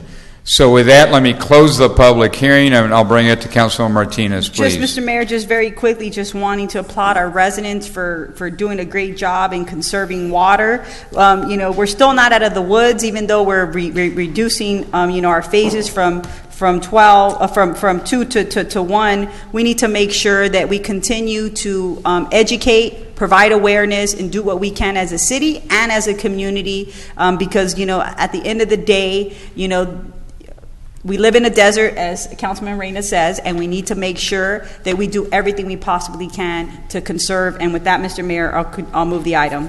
And we have a second. As he says, we live in a desert and shop in a desert. So he says, always shop here. But also, just to answer your question, madam, that you're in the front row there, and for folks at home, basically this is taking us from a 12% target to reduce water consumption down to a 3% target to reduce, because we've done really well in reducing. So we're going from a more severe phase 2 to a phase 1. But we need to continue to conserve, and let's do everything that we're doing so well. So with that, those in favor, please say aye. Aye. Aye. Those opposed, motion carries. The next item is 85A, and for now what I'm going to do is just pull it and may reintroduce it in 2 weeks, may not. We'll just have to play that one by ear. So let me pull 85A. Now I'm going to go to, I'm going to recess City Council meeting and go to the Housing Authority, and I want to entertain a motion on consent calendar, which is items 1 and 2. We have a motion. Is there a second? Second. Okay, those in favor, please say aye. Aye. Aye. Those opposed, motion carries. Item number 3, it's a quarterly report for the Housing Choice Voucher Program in April. I would entertain a motion. Move the item. Is there a second? Second. Those in favor, please say aye. Aye. Those opposed, motion carries. Business calendar item. Let me take items number, unless there's opposition, 4, 5, 6, and 7 as one motion. Those in favor, please say aye. Aye. Do we have a motion? Sorry, I went too fast. Councilman Reyna, seconded by Tinajero. Second. Okay, those in favor, please say aye. Aye. Aye. Those opposed, motion carries. So now we're going to conclude the Housing Authority meeting and reconvene the City Council meeting. And I have some public comments. Madam City Clerk, did you give me those, or did you... Oh, right here in the green. Okay, these are general public comments. Ken Trimmer, followed by Heather Lopez, followed by Aya Tenglin. Aya, you still here? Okay, get ready. Ken, are you here? If Ken is not here, is Heather Lopez here? Heather is here. And Aya, you are next. Thank you for the opportunity to speak tonight. I am here to ask the city to develop a strategic plan to combat the issue of illegal fireworks that plague the city the month before the 4th of July and the month after. If it is the public and city stance to support safe and sane fireworks throughout the city, there needs to be a dramatic difference on what the city does to combat the excessive amount of illegal fireworks that follow as a result. At the last meeting, I shared with you examples as to why the issue is a serious problem. In summary, I stated how they are a public nuisance going off all day and all night the month leading up to the holiday and the month after. It caused my infant son to have night terrors, my dogs to need prescription medication from their vet to overcome their fear of gunshot sounding booms that they can't comprehend. Additionally, they are an extreme fire hazard due to the dead landscaping our city has from the drought and watering restrictions. They also make our city dirty as the ashes are left in the streets, yards, and pollute the air. Finally, and most importantly, it is a major impact on our emergency response system. As noted at the last meeting, the amount of calls went up 35% in 1 year. That is 165 more phone calls than the year before. If there is an assault, robbery, fire, or any other serious emergency, the response time is dramatically delayed. You owe it to your citizens to do better to protect them from this now unsafe nuisance. Based on the City Council's dialogue at the last meeting, there was some disappointment that only 26 citations were given on the holiday. The City Council felt that the public was unaware of the increased fine to $1,000. To me, it is obvious that the lack of word of mouth regarding the fine was not the problem. If there were 638 phone calls on the day of the 4th of July stating specific areas and addresses where illegal fireworks are going off, then it's not an issue of the public being unaware of the increased fine. It is the police not having the volume of officers on the streets to enforce the law better. I propose 2 solutions to this out-of-control problem. First, Santa Ana needs to purchase the technology to track sound waves of illegal fireworks to an exact home address, as mentioned by Mayor Padillo at the last meeting. I believe that the cost of the technology, although I'm speaking blindly, will be recovered in the very first holiday, as the amount of citations will exponentially increase with the word of mouth, both by the city about the adopted anti-legal firework technology before the holiday, and those that are cited as a result during the holiday will think twice about using illegal fireworks in future celebrations. Secondly, I propose that we handle illegal fireworks like we do handle street sweeping. The law is there in order to keep our streets clean and for our city to be a desirable place to live because of it. If it is against the law to park on a day that street sweeping is occurring, we cite those that break the law. There is a financial incentive to put a police officer on duty to ticket the cars that break the law. Why can't we do the same for illegal fireworks? The amount of citations at $1,000 apiece will more than pay for the cost of the officer on duty to cite individuals who break the law the month before and the month after the holiday. I am asking you as a law-abiding, tax-paying mother, pet owner, homeowner of 8 years in Santa Ana, for you to come up with a viable solution to this problem that is spiraling out of control. A strategic plan is called for you to tackle next year's holiday. The light is red, and pretty soon a firework's going to go off. I was just finishing. I'm just All right, asking, go ahead. Thank you. just by next holiday, present the public with an option. That's what I'm asking. Thank you. Thank you. And you did all that in one breath. That was pretty good. I tried. Thank you. Aya, can you come down, please? And you have to do your speech in a single breath like she did. I will try in 3 minutes. All right, just go, Aya. Go ahead. Thank you. Good evening, Mayor Polida, and respectful... There you did it again with an A. And respectful... It's Pulido with an O. Pulido, I'm sorry. Okay. And respectful city council members. I'm the voice of my innocent son, Nate. I am the descendant of Holocaust survivor. And it's my ability to see that without law in Constitution and disregarding the decency, with CEO of Orange County Regional Center in charge of everything in the court and everything else, public offices, we are moving to the fascist regime again. You are elected by public officials to govern the city Santa Ana.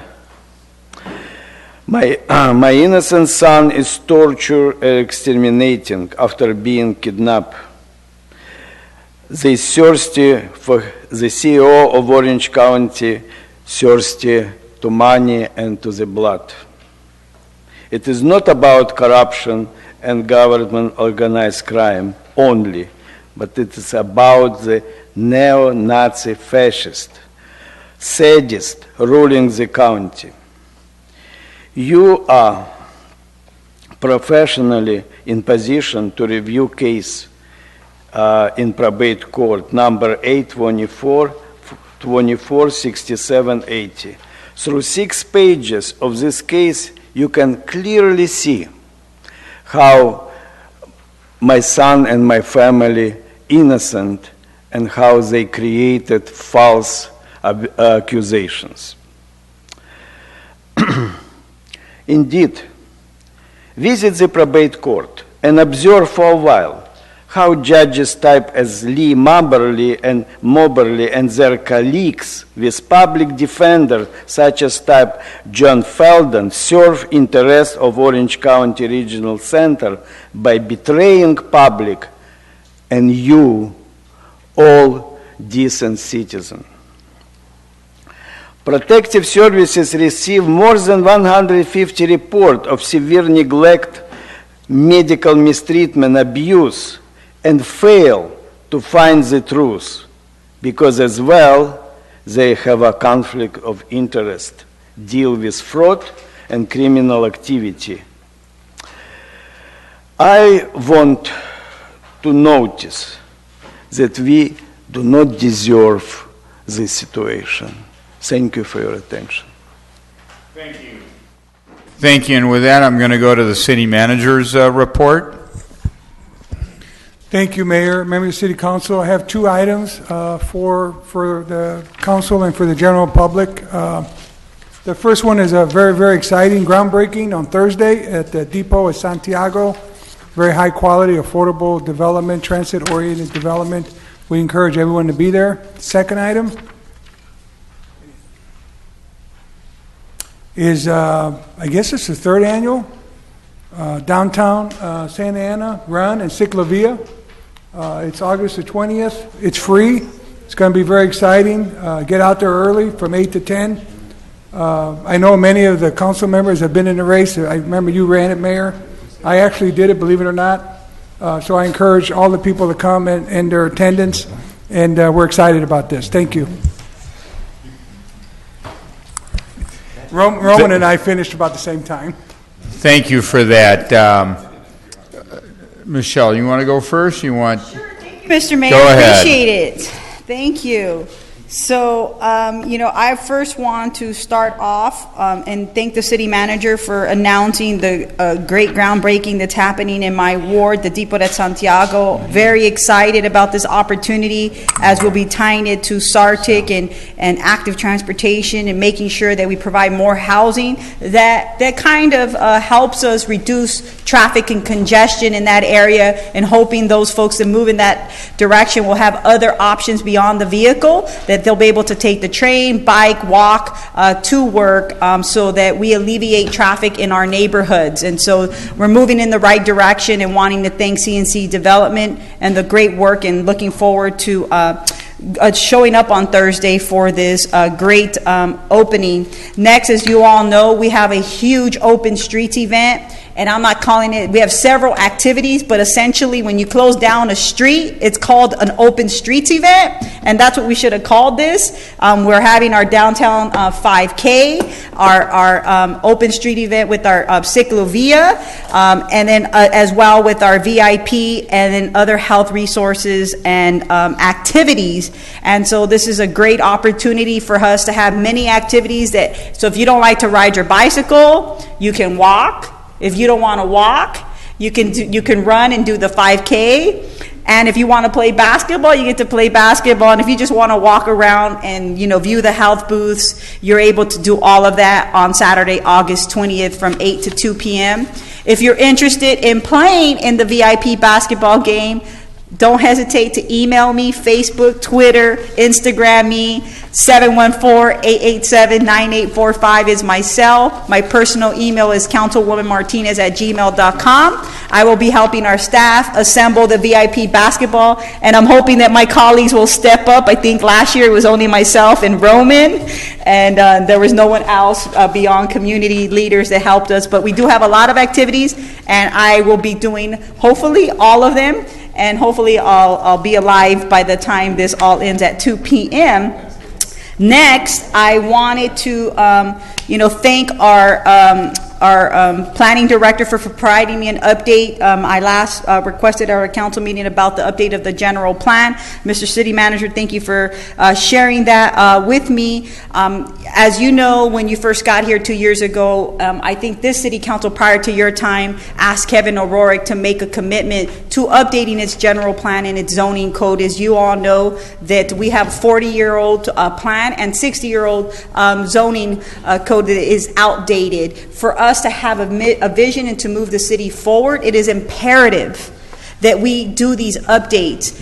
We've provided the funding not once but twice, and we are far from reaching our goals. We need the appropriate staff, at all levels, not only to help with the general plan, and I know you help with those positions, but I know that there were some changes within planning. People had promotions, others went different locations, and so we need to make sure that we have our planning staff equipped with the right staff so that we can move forward if we're not going to hire any consultants. This is a top priority of mine. It was a top priority of the city council to update its general plan and its zoning code. And here we are in year 2, not very far in the process, Mr. City Manager. And so I'm hoping that I will get another update to taking these next steps on what we're going to do to have some kind of draft that will be presented to us, I'm hoping in the 6 to 8 month period of time, so that we can start taking some steps and having some city council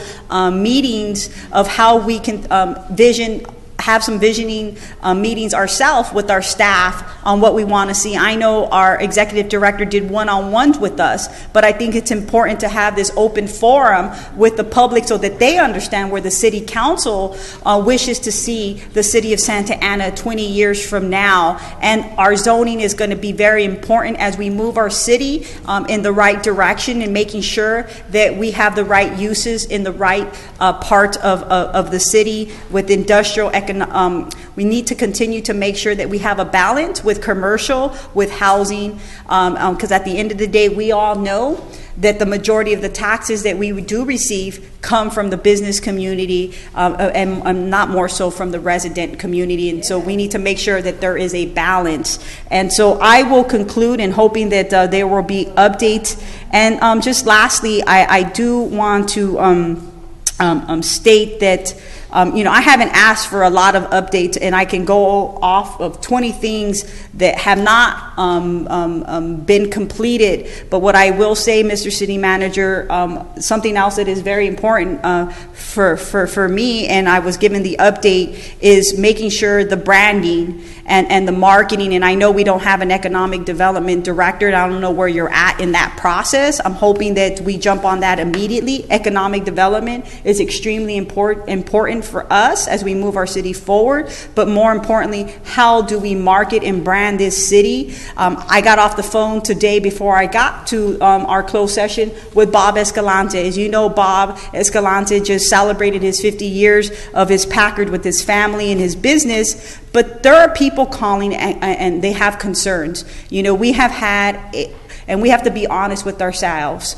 There have been lots of gang shootings in this community starting from December all the way to where we're at today here in August. 100+ shootings in this city. That is not an anomaly. That it should be a concern of ours. When I have a business owner calling me, telling me that he has people not willing to come to Santa Ana from Los Angeles because they're fearful of what's going on, and of course the media is sharing what is going on in our community, good, bad, or indifferent. There are issues that are occurring here, and it is spreading.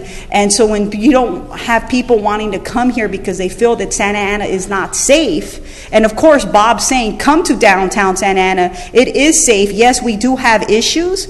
And there are concerns that we need to address. Not too long ago, we put an 85A here to address the gang issue. And we asked our chief of police to provide us an update with the 60-day plan of what was the course of action we were going to take to address some of the gang problems. I've never received that update or that memo. And so when I get a call from business owners like Bob Escalante, it concerns me because we have people from all over California that are coming to downtown Santa Ana to his shop. And so when a business owner brings this to my attention, I told them that I would bring this up to the city council here, to knowing that we have to figure out something. And yes, there are issues, and our mayor put an 85A of how can we hire more officers? What can we do to make sure that our community is safe, and making sure that our police officers are well equipped and they have the tools and we have the bodies necessary to continue to make Santa Ana safe. But I will tell you, as I said earlier, we get more calls for service for code enforcement, quality of life issues, more so than anything else, whether it's phone calls or emails. We are getting those calls, and if I could ask staff to give us an update, you will know, and you can tell and share the data with our community. Those are the calls of service that we're receiving every single day. We only have 12 code enforcement officers. What are we doing to hire? Not too long ago, 9 years ago, going on 10 in November that I've been on this city council, we used to have 29 code enforcement officers. We're now down to 12, 13. And yes, we hired 4 more a year and a half ago, but that's still not enough. People are saying that the quality of life, beyond the public safety issues, are degrading, are going down, and we need to elevate that. We need to make sure that our neighborhoods feel safe. And yes, there's a lot of progress in the city, a lot of great things happening, but we also have to address the concerns that our residents do have. And they are sending us emails, they're calling us and telling us that these are concerns. We need to have a game plan on how we're going to address them. And we can't address them one by one. You get my emails, Mr. City Manager, your staff, asking me to correct them, and we're doing as much as we possibly can, but there's a bigger problem. And we need to be honest with ourselves on how we're going to address that, how we're going to allocate our funds. And I don't say this to badmouth our staff that you're not doing your job, but when the residents are continuing to call us, or business owners are calling us, that should be a concern to all of us. And what is our game plan to address this? And so I would just urge my colleagues to make sure that as we move forward, understanding that the quality of life is very important for our residents here in this community, and that we need to figure out a way and a strategy to make code enforcement continuing to make it a top priority, as well as our public safety, so that our residents and our business community feel safe. And with that, Mr.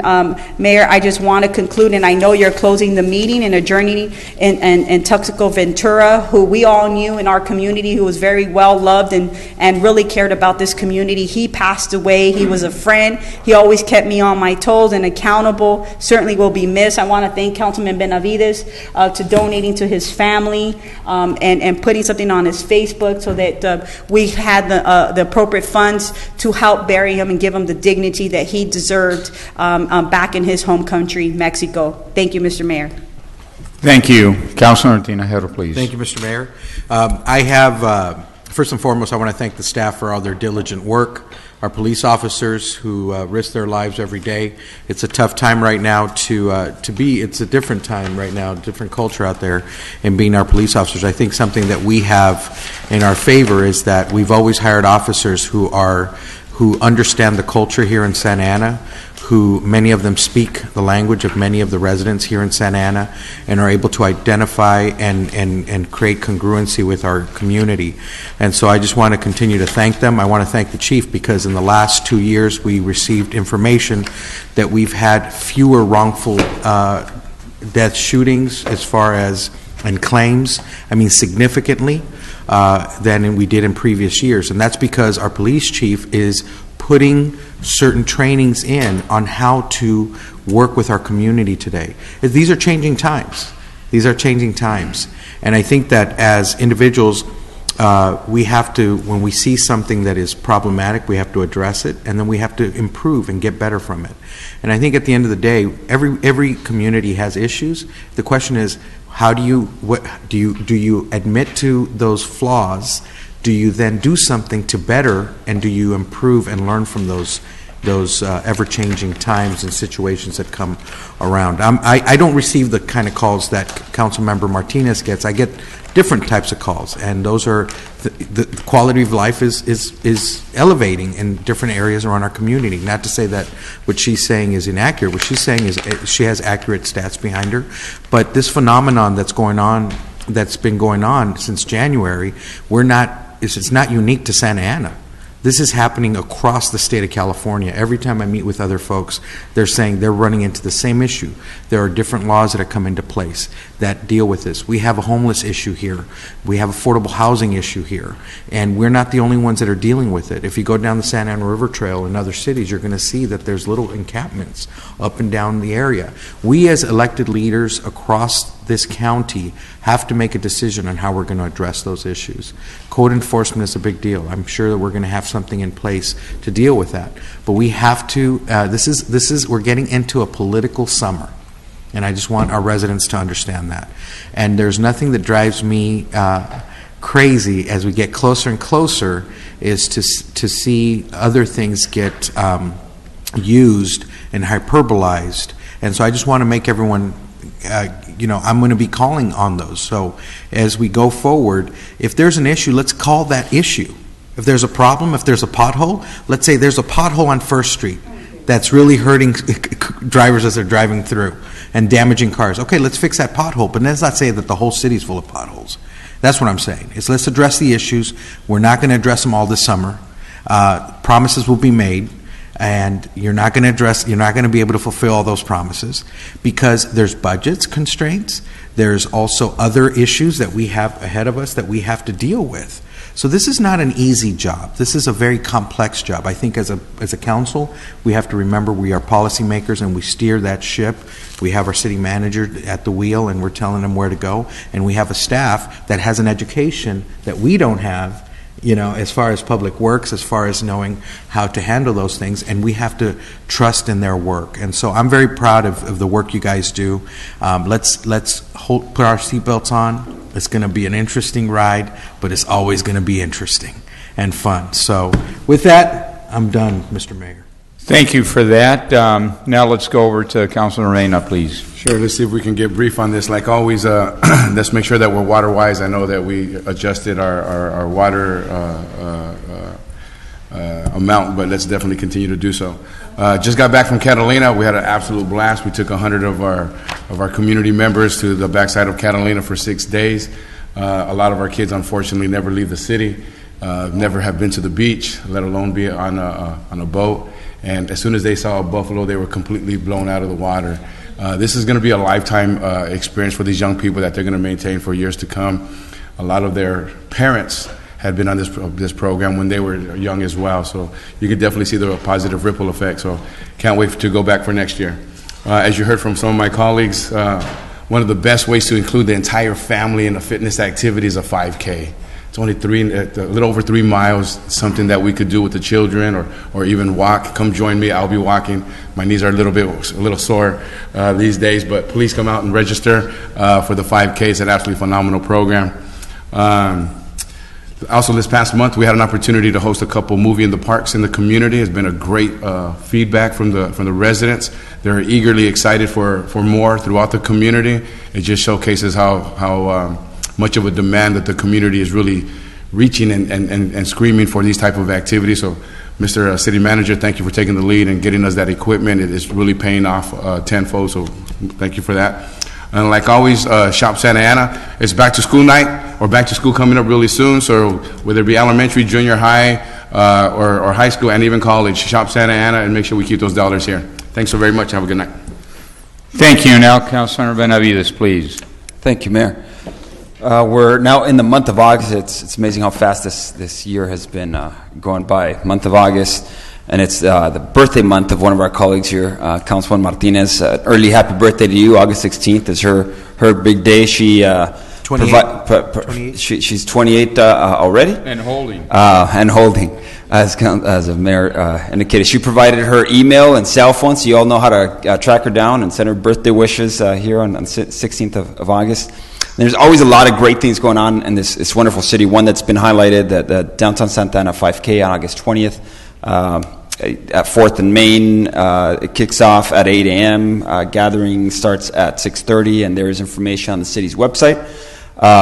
Also, later in the month, on August 27th, want to encourage folks to come out. One of the wonderful assets and destination places that we have in our city is the Santa Ana Zoo that's consistently improving, growing new exhibits, and their annual Zoofari Gala, which it's a unique event. That's on August 27th, fundraising dinner, and it's a fun time, something I look forward to every year. So that's on August 27th, and you can find more information on that at the zoo website, Santa Ana Zoo. .org.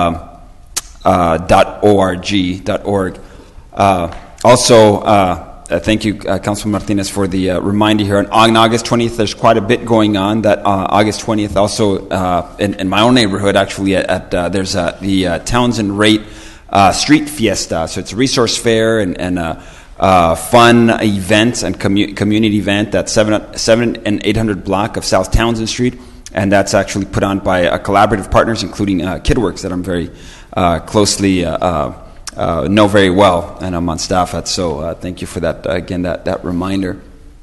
Want to encourage folks to participate in all of the wonderful things that take place in the city and to support local business as well. Want to encourage folks to shop in Santa Ana, support business, support the economy, support jobs here. And I also want to echo some of what Councilman Martinez mentioned. There are a lot of businesses that are investing, that are choosing to open up their shops in the city, choosing to stay here in the city, investing in the marketing of the city, presenting the truth of the city, which is a very vibrant community, business community, place to live, historic community.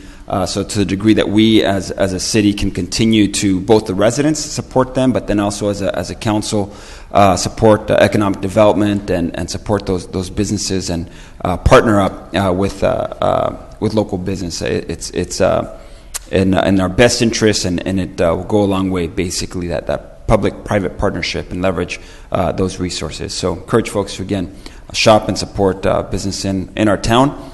And I'll make some comments when we get to the point of closure, Mayor Tizoc Ventura. Thank you very much. I just want to mention two things.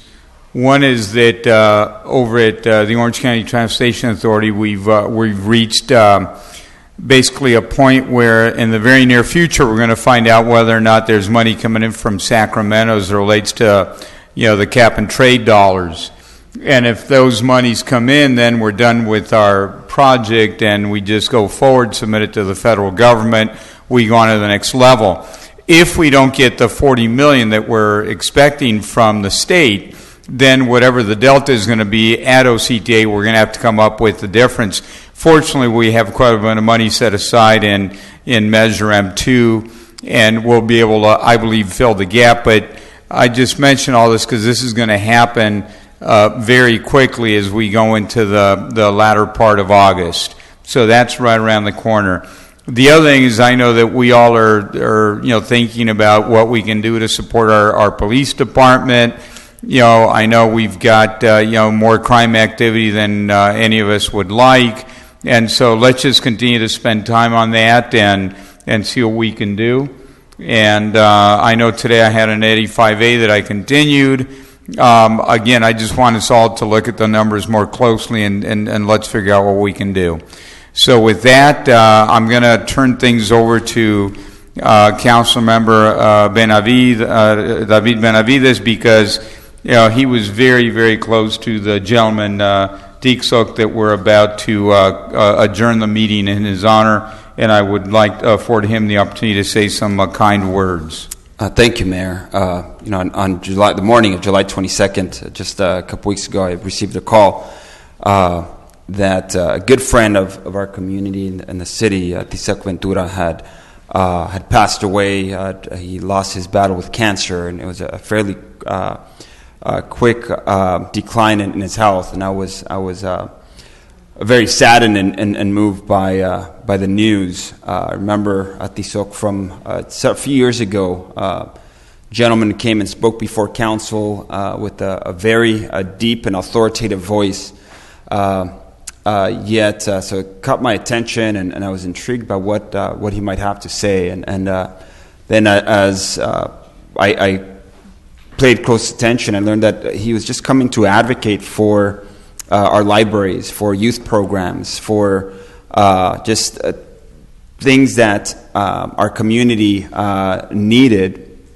And over a period of time and over the years, I got to know Tizoc fairly well. He would oftentimes visit me at my community office hours, and one of the things that was very interesting, I realized this and was thinking about it as I was just reflecting on our interactions, that of all the times that Tizoc came and either spoke to us at council or met off-site or came to my office hours and we chatted, he always had ideas and wanted to do good for our community. Became a very close champion, or very close friend and champion of Santa Ana. He was very proud of our town, and very seldom, if ever, did he ever ask for something for himself. And oftentimes, or pretty much every time we ended a conversation, he would always ask what he could do to help.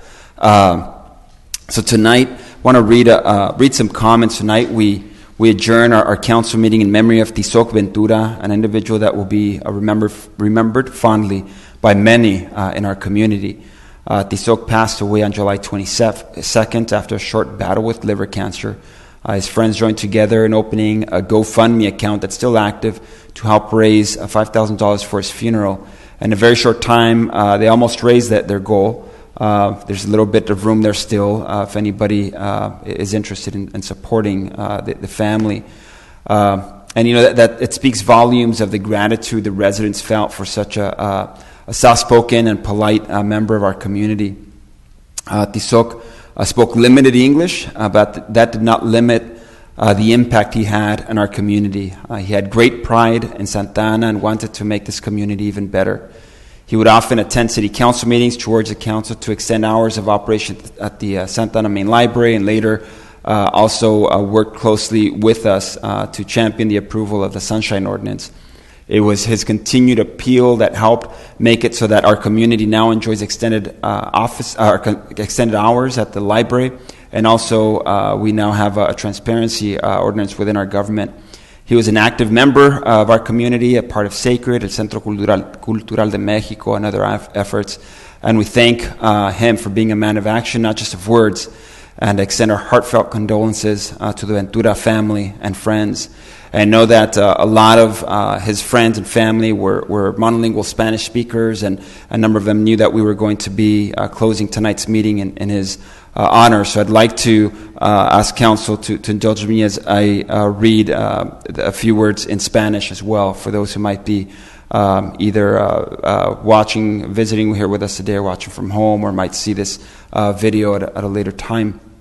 Esta noche vamos a cerrar esta junta del Consejo de la Ciudad de Santa Ana en memoria de Tizoc Ventura, un individuo que será recordado con afecto por muchos en la comunidad. Tizoc falleció el 22 de julio después de una corta batalla con el cáncer.